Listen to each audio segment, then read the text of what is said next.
Hai,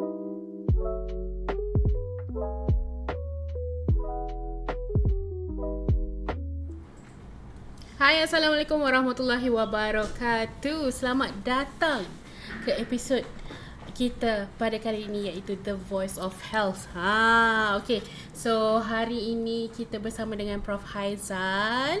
Okay, so topik yang menarik.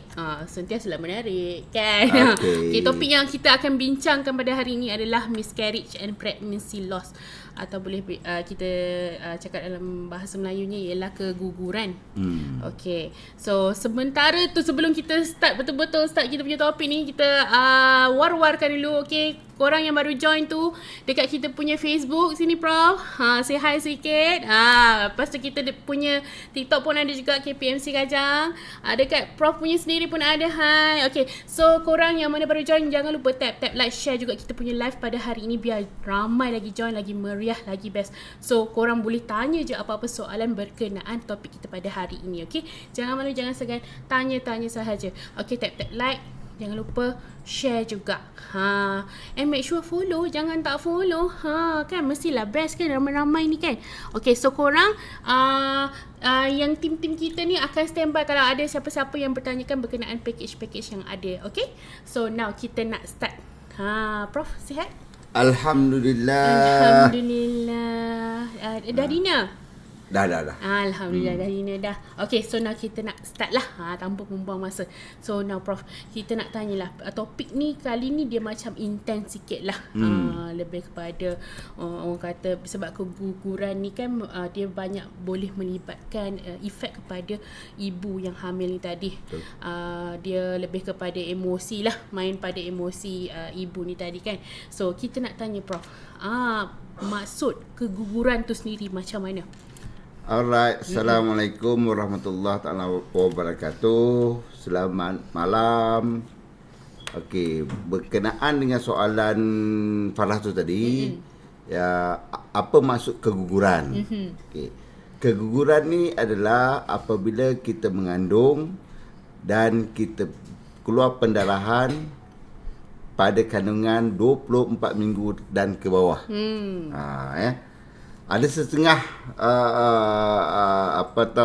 daripada definisi dia bawah 20 minggu. Tapi kalau di Malaysia ni dikatakan bawah 24 minggu. Ya. Jadi pendarahan yang berlaku semasa mengandung bawah 24 minggu dipanggil sebagai miscarriage ataupun keguguran.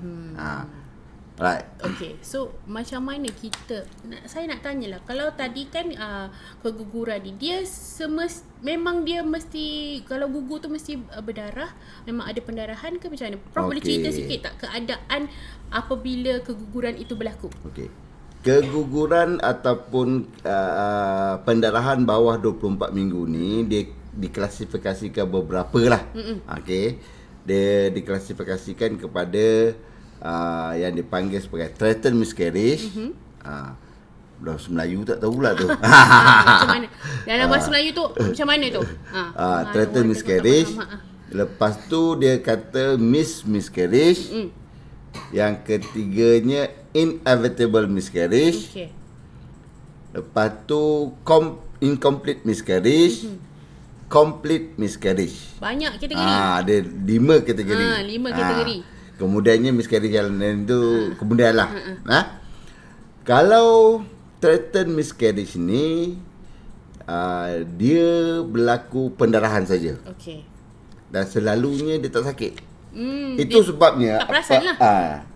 Itu sebabnya kalau kita miss period saja, kita kena check air kencing dulu. Lepas check air kencing 2 line, kita buat ultrasound. Okey. Baru kita boleh rasa confident lah. Sama ada dia tu mengandung keguguran ataupun tidak. Okay? Berbalik kepada orang yang keguguran yang dipanggil sebagai threatened miscarriage ni tadi, dia keluar darah saja. Okey. Dia tak ada sakit. Dan kalau dia buat ultrasound, janin tu masih ada jantung lagi. itu dipanggilkan threatened miscarriage. Okey. Ha. Kalau miscarriage pula, Okey. dia tak ada keluar darah kadang-kadang. Okey. Kadang-kadang. Kebanyakan dia tak ada keluar darah. Okey. Tetapi bila kita buat ultrasound, jantung anak tu dah tak ada. Oh. Itu sebabnya penting kita buat scan awal-awal. Okey. So kalau lepas 2 bulan, lepas 3 bulan ke kita mengandung, lepas tu kita buat scan. Mula-mula kita buat scan ada jantung anak. Kemudian masuk 3 bulan kita buat scan dah tak ada jantung anak. Itu miscarriage. Miscarriage. Okey. Kalau inevitable miscarriage pula, dia keluar darah dan sakit sekali perut. Darah Tetapi dan sakit. Okey. tidak ada janin tu keluar. Oh. Jadi kalau orang tu mengandung, ada keluar darah, perut dia sakit, ada kemungkinan dia ada diklasifikasi sebagai inevitable miscarriage.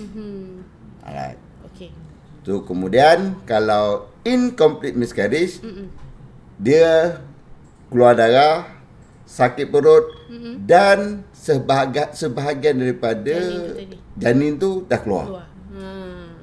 Dan sebahagian ada tinggal dalam. Okey, faham. Jadi selalunya kita buat ultrasound tu memang ada tinggal lagi. Dah complete miscarriage, dah semuanya dia pada awalnya dia dah keluar darah, lepas tu sakit perut dan dia sakit perut tu very intense bila janin tu nak keluar dan bila janin tu dah keluar dia dah hilang rasa sakit. Oh. Dan pendarahan pun dah tak ada. Oh, memang Kurang. Meaning bila dah keluarkan habis clear semua tu tak ada pendarahan tu lah. Pendarahan kurang ataupun tak ada langsung. Okey, faham. Okey, so Prof boleh cerita sikit tak? Antara punca utama keguguran ni apa dia? Okey, kalau disebabkan kalau keguguran tu dalam 12 minggu pertama lah, saya katakan. 12 minggu pertama ni kebanyakannya kita tak tahu. Okey. Dia punya causes dia kita tak tahu. Tetapi ada kemungkinan yang sebabkan oleh kromosom. Bukanlah kata genetik tu tak bagus. Kromosom tak. Sebab nak jadikan manusia ni diperlukan buat cukup sifat dia apa tu semua. Kan kita belajar sains dulu kan. Di mana separuh daripada mak 23 kromosom dari mak, 23 kromosom dari ayah. Jadi 46. 46 kromosom, lepas tu dia pecah-pecah lagi baru nak dia jadi janin yang sempurna. Jadi proses tu mungkin ada sikit bercelaru ke, tak complete ke, tu menyebabkan dia tak gugur. Dia gugur. Sebabnya kalau senang kita nak ambil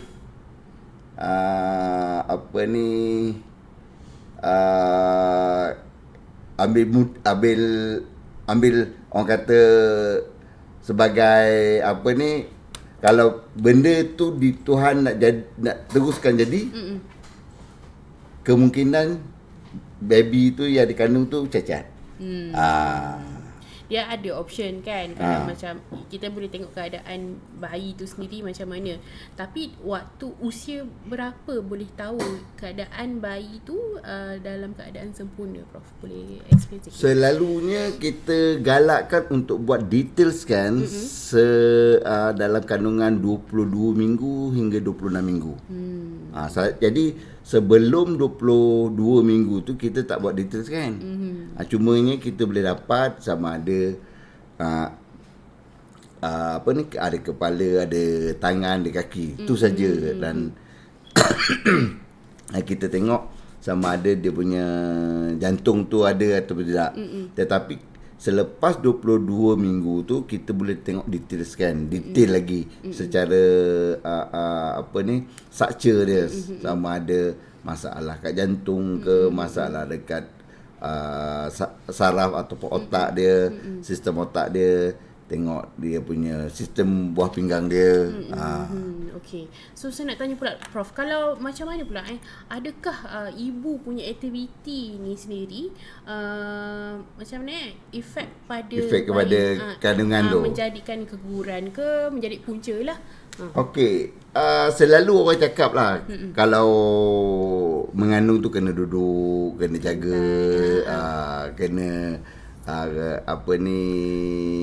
berhati-hati, jangan terjatuh. Sebenarnya tak ada. Tetapi apabila seseorang tu pernah gugur sebelum ni, kita nasihatkanlah untuk supaya berhati-hati. Tapi bukan bermaksud duduk atau berbaring atas katil. Kena buat macam biasa. Cuma tak adalah ekstrim. Selalu juga orang tanya, kalau perjalanan bawa kereta, dalam kereta kan, contohnya dia nak balik raya ke kan, macam mana doktor boleh tak kandungan ni? Saya kata, kalau kat Malaysia, semenanjung Malaysia ni lah, jalannya lah highway, tak salah. Tak ada yang macam off-road tu kan. Off-road tu. So jadi aktiviti ibu ni taklah 100% menyebabkan punca tu. Okey, faham. So tak ada masalah lah, tak ada isu pun. Tak ada isu sebenarnya. So sebenarnya kalau kebiasaannya doktor-doktor lagi menggalakkan ibu-ibu ni untuk exercise juga, betul? Exercise yang bersesuaian. Bersesuaian. Untuk ibu yang hamil. Okey. Tak adalah ekstrim, tak adalah suruh rock climbing. Jangan. Dah mengarut dah tu. Okey, saya nak tanya pula, Prof, macam mana berapa lama masa yang perlu badan tu diperlukan untuk macam 100% cure ke daripada keguguran tu? Okey. Kalau ikut nasihatnya, kita selepas gugur tu kita nasihatkan untuk datang period selama 3 bulan. 3 kali datang period lah. Supaya yang pertama emosi tu terubat. Tak terganggu sangat. Yang keduanya, rahim tu berada dalam keadaan yang untuk dia baiki semua yang masalah tu. Itu selama untuk tempoh 3 bulan. Tetapi walaupun macam tu, ada juga kes bulan ni gugur, bulan depan dah mengandung balik. Boleh, tak salah. Tapi kita kena check lah. Sama ada kandungan tu okey. Tetapi apa yang saya nak sampaikan sini, kalau misal kata kandungan tu kurang daripada 3 bulan yang seperti yang digalakkan, bukan semestinya kita kena gugurkan. Tak semestinya. Okey. So kita nak tengok sekejap Prof, dekat Prof punya tadi macam ada soalan. Cuba scroll sekejap. Kita tengok sekejap. Okey, kalau dah pernah gugur sebelum ni doktor, ada problem ke untuk mengandung untuk masa depan? Itu soalannya. Kalau gugur sebelum ni, ada problem ke mengandung untuk masa depan? Okey, kita tak tahu sama ada problem tak problem tu apa punca sebab gugur. Tapi sebab kalau pertama kali gugur, selalunya kita tak ambil further investigation. Tapi kalau dia gugur 2 kali ataupun 3 kali berturut-turut, kita kena buat further investigation. Contohnya diabetik, contohnya yang masalah SLE apa semua tu. Okay? Tetapi kalau pertama kali gugur, mengandung balik, insya-Allah tak masalah. Tetapi nasihat saya, kita buat scan awal, lepas tu kita buat follow up, buat detail scan, buat further investigation tu. Further investigation maksud saya tu, kalau umur lebih 25 tahun, kita buat cek kencing manis. Dia tengok pada history juga, betul Prof. Kalau macam tadi Prof mention ialah mungkin kandungan pertama dan kedua pernah gugur. Jadi itu yang nak kena extra care sikit dulu lah. Okay, so kita tengok dekat Facebook kita pun ada yang bertanya.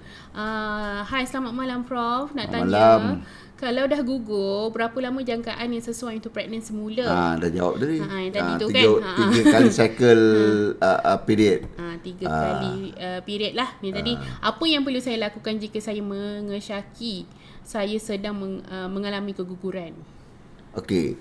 Yang pertama, dia masuk kategori mana tadi? Yang saya kata awal-awal tadi.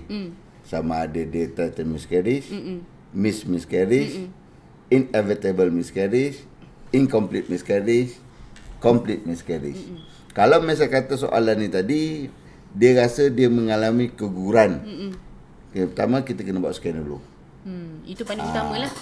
Pertama dulu kita kena check dulu sama ada janin tu ada lagi ke tak. Kalau janin tu ada lagi, itu kita katakan sebagai threatened miscarriage. Dan kalau misalnya kata janin tu dah tak ada, maksud saya janin tu tak viable, tak ada jantung anak tu dah tak ada lagi. Itu dah kategori dalam miscarriage.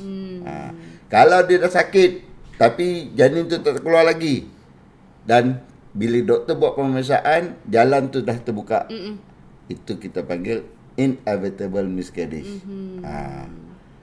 So dia banyak cara. Dia nak kena tengok dulu. Anyhow memang kena check ultrasound dulu, betul? Ya, betul. Okay. So itu dia. Siapa-siapa yang baru join, selamat datang dekat kita punya live The Voice of Health.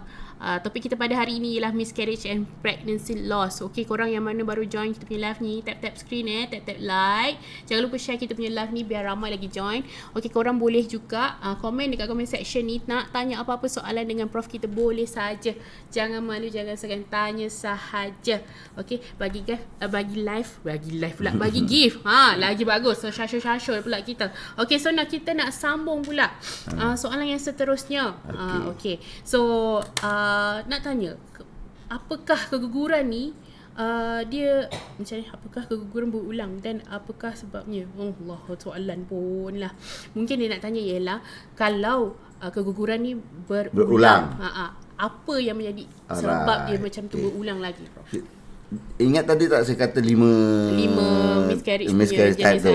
Ada satu lagi miscarriage, type of miscarriage yang kita panggil recurrent miscarriage. Okay. Recurrent miscarriage ni ialah apabila seseorang tu keguguran berturut-turut selama 3 kali. 3 kali berturut-turut diklasifikasikan sebagai recurrent miscarriage. So, kalau recurrent miscarriage macam saya kata tadi lah, kita kena buat further investigation. Antaranya kita kena check diabetik. Antaranya kita kena check SLE. Antaranya kita kena check infection disease. So kalau misal kata ada salah satu ni, kita kena rawat lah. Tetapi kebanyakan dia semuanya tak ada. Itu kita pun tak tahu. Macam mana pun, kalau misal kata mengandung kali keempat, please take care. Itu yang kena berhati-hati tu. Okay. So Prof tadi dah mention diabetik. Kita selalu sebut pasal diabetik. So now tadi Prof ada mention pasal SLE juga. Okay. So saya tak pernah pula nak tanya Prof berkenaan dengan SLE ni tadi. So SLE ni adalah lupus, betul? Yes. Okay. So Prof boleh cerita tak keadaan patient SLE ni tapi at the same time dia pregnant?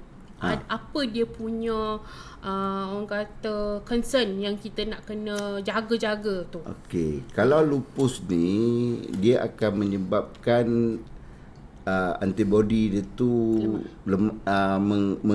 menyebabkan keguguran. Dan apabila misal kata kandungan tu berterusan, dia boleh menyebabkan masalah kepada jantung anak tu. Dan pada masa yang sama, orang yang ada SLE ataupun lupus ni tadi boleh menyebabkan sakit buah pinggang, sakit darah tinggi, dan kalau misal kata dia punya lupus tu masa mengandung ni dia menjadi lagi susah, lagi bahaya. So kepada sesiapa yang ada SLE ataupun lupus ni, kita minta nasihat kepada doktor supaya sama ada kita boleh mengandung ataupun tidak. Faham. Sebab saya nak ini sedikit perkongsian sedikit lah. Saya punya family members lah. Mak saudara saya sendiri mengidap penyakit lupus lah. Dia dah tak dia bersama kita lagi. Tapi masa pregnancy dia yang kedua tu memang doktor sarankan untuk pilih lah whether nak baby or the mum lah. Jadi ayahnya pilih lah maknya. Tapi somehow bila dah lama tu SLE tu still ada tapi makin berkurang sampai satu tahap SLE tu macam tidur. Dia macam tak aktif, Prof. And tiba-tiba sangkut pula dapat adik. Dan lepas. Dan selamat, alhamdulillah. Ya, alhamdulillah. Tapi selepas daripada itu tu tu dah cerita lain lah. Dah aktif semula dia punya SLE. Second time tu jadi lagi teruk lah. Nak buat macam mana kan, tak ada rezeki. Tapi itulah kita nak cakap macam Prof nasihatkan tadi, kalau sesiapa yang ada SLE tu tadi memang kena tanya hikmat nasihat doktor juga, sebab benda tu membahayakan bayi dan ibu juga. Betul kan? Jadi kenalah bertanyakan dengan pakar terlebih dahulu. Okay? Alright. Itu dia. Itu sedikit perkongsian dari saya lah. Okay, so kita nak tanya Prof soalan yang seterusnya. Ada yang komen. Ada rawatan ke selepas keguguran? Rawatan selepas keguguran. Okey. Rawatan selepas keguguran bergantung kepada apa punca dia tadi. So, kebanyakan kes dia tak ada dapat punca dia. So kalau tak ada, kita as usual lah, seperti biasa. Tetapi kalau disebabkan oleh kencing manis contohnya, kena rawat kencing manis dulu. Dan macam SLE tu, lupus tu, rawat lupus tu dulu. Fokus pada penyakit yang ada pada masa. Faham? Okey. Itu mungkin dia nak tanyakan pantang ke selepas gugur. Saya tak pastilah, mungkinlah. Saya pantang ni biasanya doktor memang kurang sikit yang pantang tu. Kurang sikit. Tapi kalau misal kata kita nak pantang seperti mana yang episod sebelum ni pun, saya rasa kalau kita nak pantang yang secara sihat. Pantang yang secara sihat. Kalau nak pantang secara sihat lah. Kiranya meat tu, protein tu mesti ada. Jangan tak ada. Kadang-kadang kalau masa kata tak boleh makan, contohnya lah, apa pantang tu boleh makan? Apa, Tim? Kalau pantang gugur tak boleh makan? Singgang. Lauk singgang. Ataupun ikan-ikan yang macam bisa kata. Macam ikan keli. Kata-kata ikan apa? Kalau tak boleh ikan sardin, ia kata-kata kalau ikan salmon boleh. Ikan salmon. Ikan mahal dia boleh. Ikan mahal dia boleh. Lain dia punya kasta. Okey, sebenarnya ada patah larang ke, Prof, sebenarnya? Itulah saya kata, bagi saya tak ada pantang larang. Dia tak ada masalah lah. Kalau protein tu boleh makanlah macam tu. Okey, sebenarnya badan kita memang memerlukan protein yang banyak lah. Especially macam pregnant mom yang dah keguguran ni tadi kan, dia memerlukan tenaga. Jadi itulah antara sumber-sumber yang diperlukan dalam badan. Okey, so kita nak tanya seterusnya. Adakah terdapat cara untuk mencegah keguguran? Okey, ini juga soalan yang biasa saya jumpa ataupun saya dapati masa cleaning lah. Kalau misal kata keguguran ni memang kita tak boleh nak elakkan ataupun kita rawat. Jadi kalau misal kata ada pendarahan berlaku masa awal-awal mengandung 2 bulan, 3 bulan tu, pergi jumpa doktor dulu. Jumpa dulu. Lepas tu ada besar kemungkinan kita akan bagi ubat lah, hormon yang dikatakan ubat kuat rahim.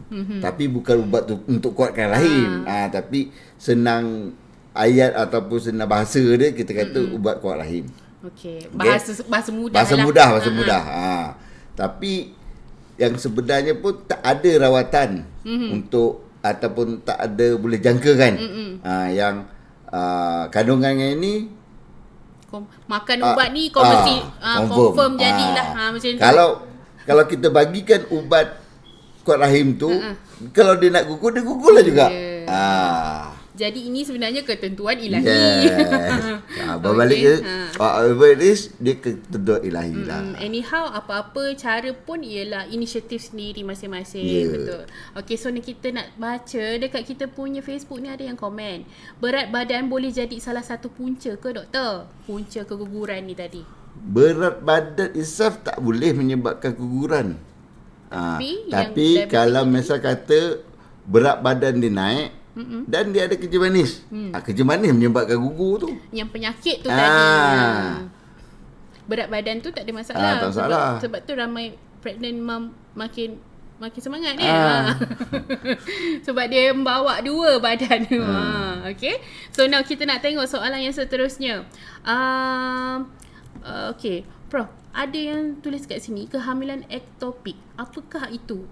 Kehamilan ektopik. Itu luar daripada topik tajuk ini. Oh ya. Kehamilan ektopik ataupun ectopic pregnancy ni dikatakan mengandung di luar rahim. Okey. So itu sebabnya penting kita buat ultrasound di awal kandungan. Positif aja cek ultrasound. So bila cek ultrasound tak ada dalam rahim, kita kena suspect ectopic pregnancy. Dan kita akan buat langkah-langkah seterusnya lah. Tu kalau misal kata dalam ultrasound tu ada dalam rahim, kandungan dalam rahim, kita dah rule out ectopic pregnancy. Okay. Tapi kalau yang luar rahim tu masih boleh carry ke baby tu? Okay, bila luar rahim macam mana nak survive? Kena buat operation lah. Memang tak boleh lah. Tak boleh lah. Tak boleh survive lah. Okay, so kita tengok dekat TikTok kita, ada yang tanya tu, adakah sebelum mengandung, tempoh period tidak sekata boleh mengundang kepada keguguran? Macam mana ni? Adakah sebelum mengandung tempoh period tidak sekata boleh mengundang kepada keguguran? Tempoh period yang tidak sekata, maksud dia tak irregular period lah. Okey. Adakah benda tu menjadi efek juga bila pregnant? Irregular period ni bukan menyebabkan keguguran tu sendiri. Okey. Tetapi bila irregular period, susah kita nak plan mengandung. Sebabnya bila period tu irregular, bermakna dia punya period tu bukan period yang subur. Di mana telur ataupun ovum tidak dihasilkan. Jadi kalau misal kata seseorang itu irregular period, sukar untuk kita nak mengandung dan sukar untuk kita gunakan tarikh period itu sebagai berapa minggu kandungan. Susah nak kira lah. Susah nak kira. Tapi ada yang irregular period still manage untuk mengandung juga. Betul. Tapi kalau macam tu nak kira macam mana bro? Dia punya contohlah last period dia tak ingat pun. Itu sebabnya penting kita buat atas awal. Tapi macam tu boleh detect lah. Boleh detect ke kalau kata dia tak ingat? Okay, katakanlah dia tak ingat. Ataupun period dia memang tak regular langsung. Tapi dia rasa-rasa macam mengandung. Lepas tu dia boleh check UPT 2 line. Buat ultrasound next day. Okay. Bila buat ultrasound next day, kita dapat dia punya ukuran yang kita panggil CRL. Crown Lump Length. Okay. Dia ni bila kita ukur CRL tu tadi, dia akan memberi tahu kita bila jangkaan lahir dia, EDD dia. So daripada tu kita boleh jangka dia punya usia kandungan. So apa ni, kalau misal kata dia lupa langsung period dia, dan bila kita buat ultrasound tu dan kita dapat EDD bila, itulah kandungan dia. Jangkaan dia. Okey. Clear. Crystal clear. Okay, so nak kita nak tanya seterusnya. Korang yang mana baru join, okay, jangan lupa tap like, tanya juga dekat comment section tu jangan malu, jangan segan. Kejap ada yang tanya ni. Apakah perbezaan antara keguguran? Apa ni? Tadi kita dah jawab tadi. Tadi mungkin yang ni ditanya pasal ektopik. Yang tadi saya ada tanya kan ektopik tadi. Okey, dia tanya apakah perbezaan antara keguguran kehamilan ektopik. Dia nak tanya beza pula. Tadi saya tanya pasal ektopik saja. Dia nak tahu dua benda tu berbeza. Sebabnya satu keguguran dia mengandung dalam rahim. Cuma dia kandungan tu tak dapat kalau misal kata dia miscarriage ataupun inevitable miscarriage ataupun incomplete miscarriage ataupun complete miscarriage, kandungan tu tak dapat diselamatkan. Kalau dia threatened miscarriage, dia boleh diselamatkan lagi. Masih boleh survive. Tapi kalau ectopic pregnancy ataupun kehamilan ektopik, memang tak boleh. Memang tak boleh lah, kita kena buat operation. Ya. Okey. Kalau tak, saya tak tahu tu tadi hamil luar rahim. Ni scientific name lah. Okey. Okey, saya nak tanya ni Prof. Macam mana saya boleh jaga kesihatan mental selepas keguguran? Ini yang paling susah lah nak cakap. Kesihatan mental. Kesihatan mental. Okey, yang pertamanya saya selalu nak cakap kepada pesakit ni, kita ambil jalan ataupun anggap sekiranya kandungan tu benarkan oleh Tuhan, oleh Allah, baby tu akan cacat. Kita ambil itu. Jadi sekurang-kurangnya kita bila berfikiran macam tu, kita terima macam tu, kita reda. Kan? Yang keduanya adalah support daripada pasangan lah. Supaya kita jangan salahkan pasangan kita. Ini gugur sebab awak lah ni. Lagi tension pula. Lagi tension pula tu kan. Dan ketiga, banyakkan doa lah. Banyak. Itu sebabnya saya selalu kata, banyakkan doa di awal-awal ni supaya kita dapat mengalami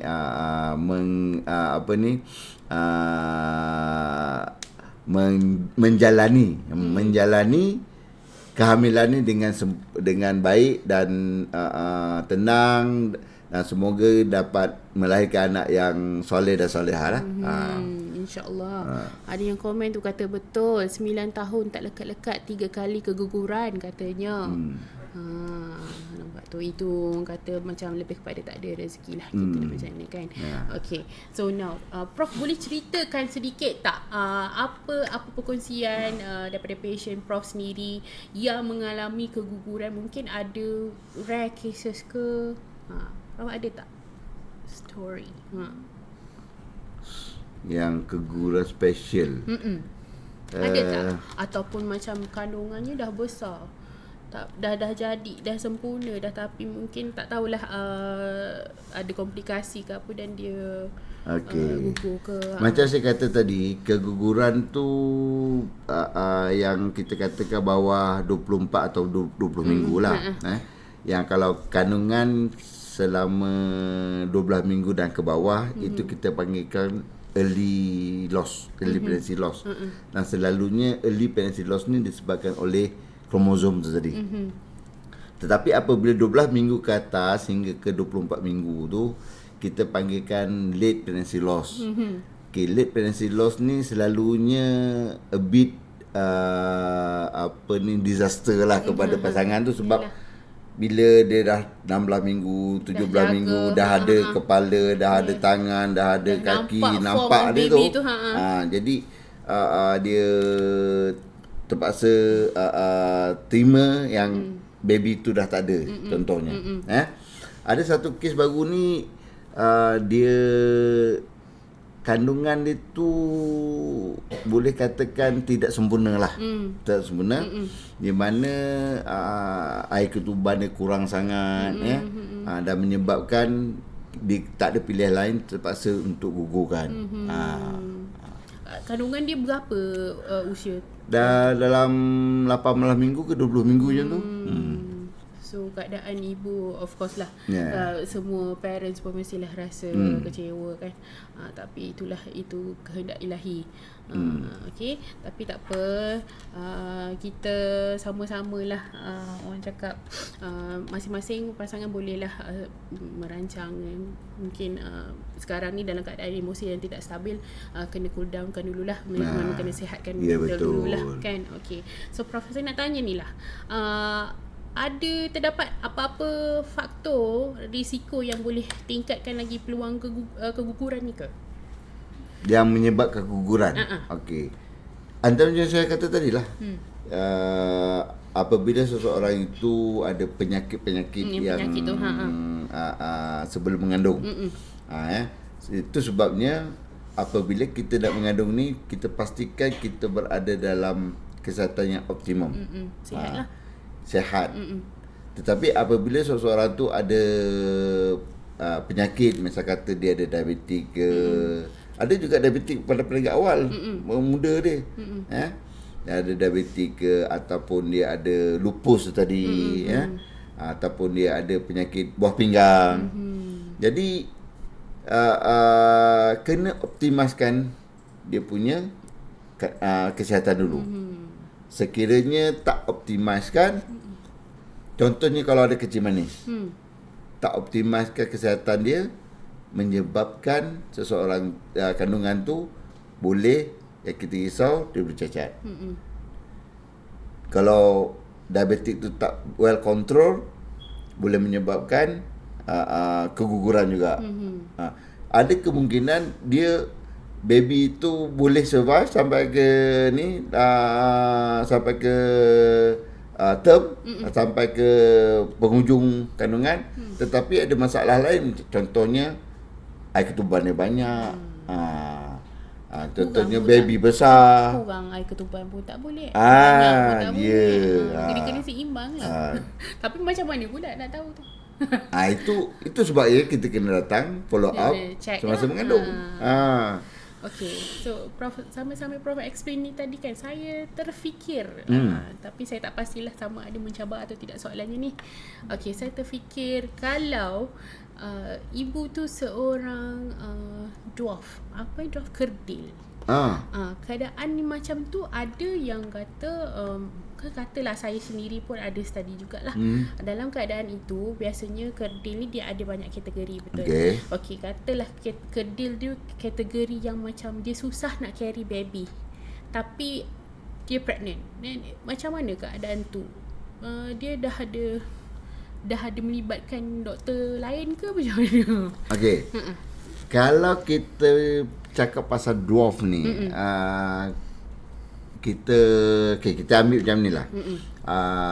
Salah satu pasien, kalau dia bawah 4 kaki ataupun bawah 5 kaki, 4 kaki, 10, 4 kaki ni, selalunya kita ambil macam ni. Kalau misal kata dia mengandung, mak yang kecil menghasilkan baby yang kecil. Okay. Itu yang pertama yang kita kena faham dulu. Kalau mak yang besar, selalunya baby pun besar. Okay. Tapi apabila kandungan tu dalam 36 minggu, kita tengok, kita scan, kita estimate baby tu, kalau misal kata dia saiz yang kecil, baby tu dalam 3 kilo lebih, 3 kilo 2 dia, besar untuk dia lah. Yelah, besar. Jadi, untuk mak lah. Jadi langkah untuk melahirkan secara operasi. Memang kena operasi. Tapi macam saya kata tadi, mak yang kecil menghasilkan baby yang kecil. So kalau misal kata 36 minggu tu dia saiz dalam 2.4, 2.6, kita boleh cuba beranak normal. InsyaAllah dia boleh beranak normal. Tetapi kalau dwarf ni disebabkan ataupun ada kecacatan lain, kecacatan dalam segi ortopedik ke, segi tulang dia ke, di mana kita rasa tulang pinggul dia kecil, jadi kita terpaksa buat operation lah. Sebab kadang kalau Prof cakap tadi kan, kalau maknya kecil, possibilities baby kecil pun ada juga. So meaning baby tu ada chances untuk menjadi kerdil juga kan, macam mana? Itu bergantung kepada dwarf tu. Okay. Alright. Itu saya punya soalan dalam kepala saya sendirilah. Mungkin next time boleh kita tanya lain further detail sikit pasal yang itu dwarfism tu kan. Tapi dah lari sikit topiknya dengan kita punya ONG. So now kita nak tengok ada yang komen ni. Ada yang tanya ni Prof, adakah terlalu stres bekerja boleh jadi punca keguguran? Alright. Ini pun selalu juga keadaan ataupun soalan yang ditanya kepada saya lah. Sama ada stres kerja, stres kat rumah, stres kat pejabat menyebabkan keguguran. Well, nak kata punca 100% tu tak mungkin juga. Tetapi kalau misal kata kita mengandung, cuba kurangkan stres. Nampak je stres lari. Maksudnya tu kita kurangkanlah kalau kita bekerja tu jangan kita anggapkan kerja tu sebagai satu stressful. Jangan membebankan kepala. Kita enjoy kerja. Kan? Kalau kita rasa masa mengandung tu kita malas pergi kerja, tu susah. Jadi kalau kita mengandung tu kita semangat pergi kerja. Kurangkan stres. Jangan malam-malam tak macam mana nak beranak kat PMC. Kan? Okay, jadi kena kurangkan stres tu sendirilah. Yes. Maknanya diri sendiri kena mengikati diri sendiri. Macam tu, betul. Okay. So, Prof, ada sedikit nasihat sebelum kita end kita punya live pada episod kali ini. Okay, nasihat saya kepada ibu-ibu yang kat luar tu ataupun pasangan kat luar tu, kalau kita katakan mengandung ataupun kita miss period, cek air kencing, 2 line, buat scan. Jangan tunggu lama-lama. Walaupun dah mengandung nombor 2, nombor 3, nombor 4, nombor 5. Kena banyak buat. Tu. Yes. Okay. Kepada yang mereka yang ada masalah mengandung, contohnya dia keguguran pertama kali, keguguran 2 kali, keguguran 3 kali, nasihat saya pergi jumpa doktor untuk mengesan apa punca recurrent miscarriage ni tadi. Okay. Dan sekiranya dah keguguran tu dah mengandung sekarang, okay, nasihat saya dapatkan ataupun buat follow up dengan doktor secepat mungkin dan ikut arahan doktor. Jangan degil-degil. Okay, so itu sahaja untuk kita punya topik pada hari ini. Okay, korang kita nak wrap up ni. Ada yang tanya lagi ke tu? Okay lah, last lah. Prof, boleh Last doktor, boleh saya tahu macam mana boleh menjaga kesihatan mental lepas gugur? Last topik. Okay. Tadi kita dah explain. Kesihatan mental selepas gugur, selalunya saya nasihatkan yang pertama, kita reda dengan keguguran tu. Jadi untuk mengambil langkah yang lebih positif, kita anggap sekiranya Tuhan meneruskan juga kandungan ni akan cacat. Yang keduanya, support, body support ataupun support daripada keluarga, daripada pasangan. Jangan pasangan tu menyalahkan kita sebagai punca keguguran. Okay? Memang pasangan tu mengkehendaki zuriat, contohnya yang terutama kepada yang pertama kali mengandung. Tapi jangan salahkan, kita usaha lagi. Dan yang paling penting sekali, kita cuba, kita doa. Itu jangan tinggal lah. Yeah. Kan? Okay, thank you so much Prof, sudi bersama dengan saya pada kali ini. Okay, thank you so much dekat korang semua, dekat Facebook, dekat kita punya TikTok, dekat Prof punya TikTok sendiri. Okay, yang sudi join dan tanya macam-macam soalan sepanjang kita bersiaran secara langsung tadi. So korang kalau nak tanyakan apa-apa package berkenaan dengan KPMC Kajang, korang boleh je DM kita dekat Facebook ada, dekat TikTok pun ada. Okay, boleh cari je kita dekat social media. Okay, search saja KPMC Kaja, korang boleh jumpa. DM je kita orang. Okay, so nanti sampai bertemu lagi di episod akan datang. Okay, bye. Bye.